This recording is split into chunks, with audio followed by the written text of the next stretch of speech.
Just a quick message. This clip you're about to watch on my Stop Retiring Wrong channel are my words and books and educational events, but they're filtered through AI. But I am real, and my clients and their issues are very real, and my research is not AI. And I want to be very transparent with you as you take advantage of this only psychotherapist curated tool available that intersects fulfillment and finances and reframes the second half of your life into something that truly our parents and our grandparents never could even have imagined. So congratulations. Sit forward. Speak like you're telling a secret to a friend. You know what nobody tells you about retirement? It can feel like the loneliest promotion of your life. You worked for 30, 40 years. You did everything right. You showed up. You sacrificed. You said, one day when I retire, I'll finally live. And then that day came. And instead of feeling free, you felt lost. If that's you or someone you love, stay with me. Because what I'm about to share might be the most honest conversation about retirement you've ever heard. Slow down. Let the weight of this land. I want to tell you about a man, let's call him Robert. Robert retired at 67. He'd been a manager for decades. Corner office, people who depended on him, a title that meant something. The day he retired, his coworkers threw him a party. There was cake. There were handshakes. Someone gave a speech about what a great man he was. And Robert smiled through all of it. But driving home that night alone in his car, he pulled into a gas station, sat there for 20 minutes, and cried. Not because he was sad, he cried because he had no idea who he was anymore. Looked directly into the camera. Here's what I need you to understand. Retirement doesn't just change your schedule. It changes your identity. For most people, what you do becomes who you are. When someone asks, so what do you do? That answer was your answer. It was your worth, your place in the world, your reason to get up in the morning. And when that's gone, the silence is deafening. This is something we almost never talk about. We talk about financial retirement.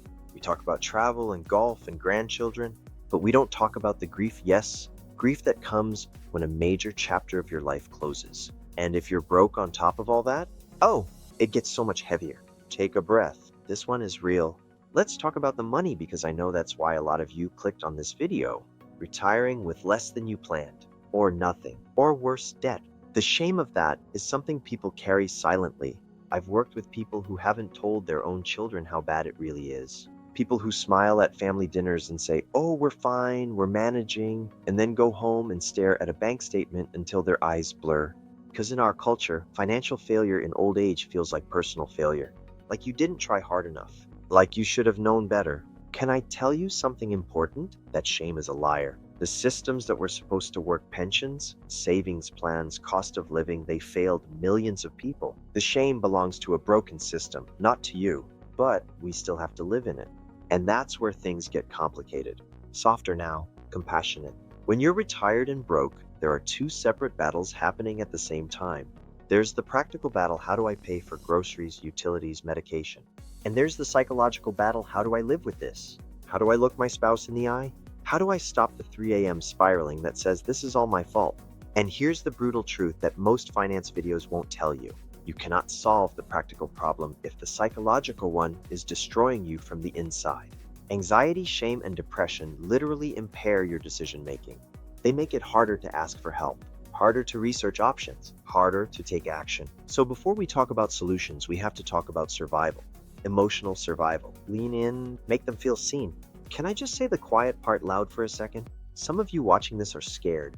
Not mildly worried, scared. I mean the kind of scared that wakes you up at 4 a.m. with your heart pounding. The kind where you calculate the same numbers over and over hoping they'll change. The kind where you've started wondering what the point of all of it was. If that's where you are right now, I see you. You are not weak. You are not pathetic. You are a human being carrying something incredibly heavy with very little support and almost no one asking how you're really doing.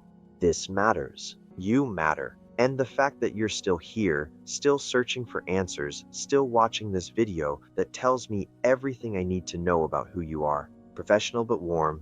From a psychological standpoint, what many retirees experience, especially those in financial difficulty, mirrors a grief response. Loss of identity, loss of structure, loss of purpose, loss of the future you planned. And just like any grief, there are stages. There's denial. I'll figure it out. It won't be that bad.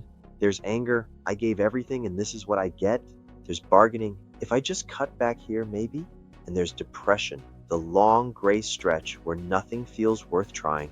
What most people don't reach, at least not without help, is acceptance. Not the kind of acceptance that means giving up, but the kind that says, this is my reality and I can still build something meaningful inside of it. That shift is possible. I've seen it happen, but it doesn't happen by accident. Practical and real. So what actually moves the needle?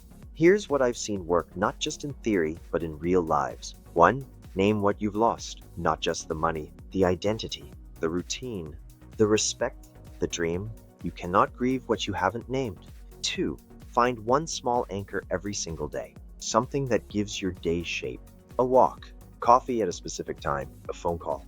Your nervous system needs structure when everything feels uncertain. 3. Talk to someone, and I don't just mean a therapist. A trusted friend, a support group, a pastor, someone who can hold your story without judgment. Isolation is the fastest way to let the dark thoughts take over. 4. Separate your worth from your wealth. This one takes time. It might take years, but your value as a human being was never your net worth.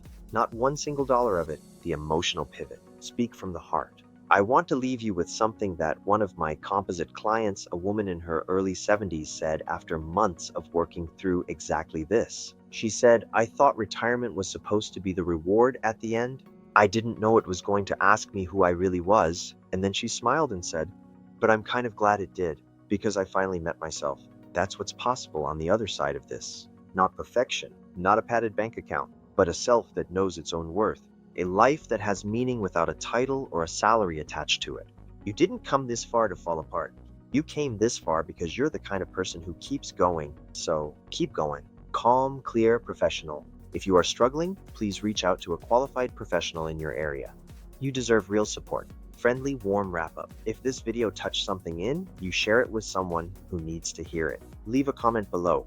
Tell me where you are in this journey. And if you haven't subscribed yet, this channel is a safe place to talk about the real stuff. The stuff nobody else is saying. I'll see you in the next one.